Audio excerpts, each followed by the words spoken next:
साल 2020-21 का वक्त था। दुनिया कोरोना से जूझ रही थी। हर तरफ तबाही की तस्वीरें देखने को मिल रही थी। अस्पतालों के बाहर लंबी लंबी लाइनें लगी थीं। किसी को ऑक्सीजन नहीं मिल रही थी तो किसी को बेड। सड़क पर मजदूरों की आमद थी। कोई कोरोना के डंक से मर रहा था तो कोई खौफ से।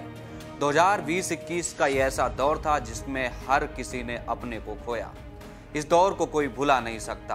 तभी कोरोना से निपटने के लिए रामबाण बनकर 2 वैक्सीन सामने आई। एक थी कोवैक्सीन और दूसरी थी कोविशील्ड। इन दोनों वैक्सीन को लेकर उस समय खूब सवाल उठे। हालांकि कंपनी ऐसे सवालों को खारिज करती रही है, लेकिन अब कोरोना वायरस की रोकथाम के लिए लगाई जाने वाली वैक्सीन की वजह से साइड इफेक्ट के तमाम दावों के बीच कोविशील्ड टीका बनाने वाली कंपनी एस्ट्राजेनेका ने बड़ा खुलासा किया है।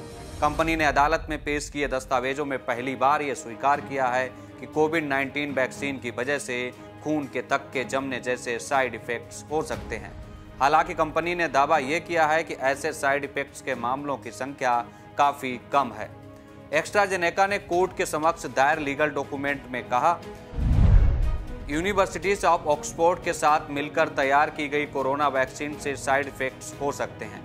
ये साइड इफेक्ट्स थ्रोम्बोसाइटोपेनिया सिंड्रोम जैसे हो सकते हैं, लेकिन ये बहुत दुर्लभ हैं। लेकिन ये जान लेना भी जरूरी है कि कोरोना वैक्सीन नहीं लगवाने की स्थिति में भी थ्रोम्बोसाइटोपेनिया सिंड्रोम हो सकता है।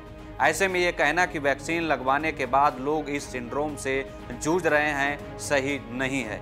कई स्वतंत्र स्टडीज में इस वैक्सीन को कोरोना से निपटने में बेहद कारगर बताया गया है। ऐसे में किसी भी निष्कर्ष पर पहुंचने से पहले इन स्टडीज पर गौर करना जरूरी है। ये तो बात एस्ट्राजेनेका ने कोर्ट में कही। दरअसल एस्ट्राजेनेका के खिलाफ कार्रवाई का मामला उस समय आया था जब ब्रिटेन कोर्ट में जेमी स्कॉट ने एस्ट्राजेनेका के खिलाफ मुकदमा दायर किया था। उन्होंने अप्रैल 2021 में कोरोना वैक्सीन की डोज ली थी, जिसके बाद वह स्थायी मस्तिष्क क्षति से जूझ रहे हैं। जेमी स्कॉट समेत कई अन्य मरीजों से टीटीएस के साथ थ्रोम्बोसिस नाम की दुर्लभ संकेत दिखे थे। इन सभी कंपनी के खिलाफ केस दर्ज कराते हुए मुआवजे की मांग की है। हालांकि कंपनी ने मई 2023 में स्कॉट के वकीलों से कहा था कि वे यह स्वीकार नहीं करते हैं कि टीटीएस सामान्य स्तर पर वैक्सीन के कारण होता है। वहीं जब फरवरी में उच्च न्यायालय को सौंपे गए कानूनी दस्तावेज में एस्ट्राजेनेका ने कहा कि उनकी वैक्सीन कुछ मामलों में टीटीएस का कारण बन सकती है।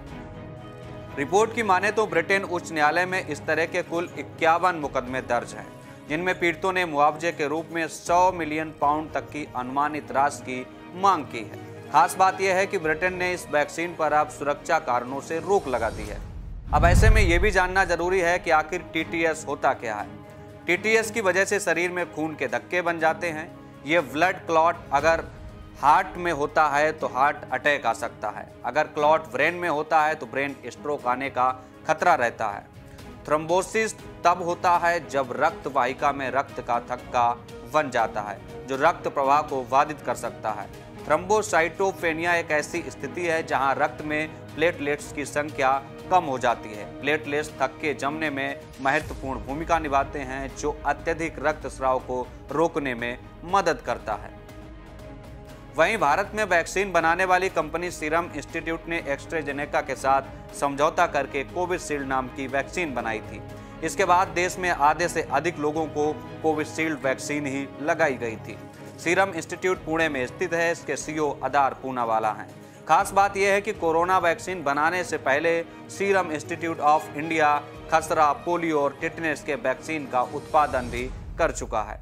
बहरहाल भारत में कोविड के बाद ऐसी मौतों की संख्या अत्यधिक बढ़ गई थी, जिनमें कारण का स्पष्ट पता नहीं चला था। इनमें से अधिकांश को किसी न किसी शारीरिक समस्या से जोड़कर देखा गया और सरकार व स्वास्थ्य विभाग ने यह कभी नहीं माना कि कोविड वैक्सीन के साइड इफेक्ट्स के कारण ऐसा हो सकता है।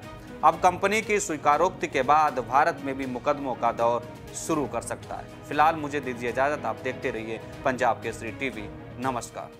हमसे जुड़े रहने के लिए हमारे YouTube चैनल को सब्सक्राइब करें और नई वीडियो की नोटिफिकेशन के लिए बेल आइकॉन को दबाएं।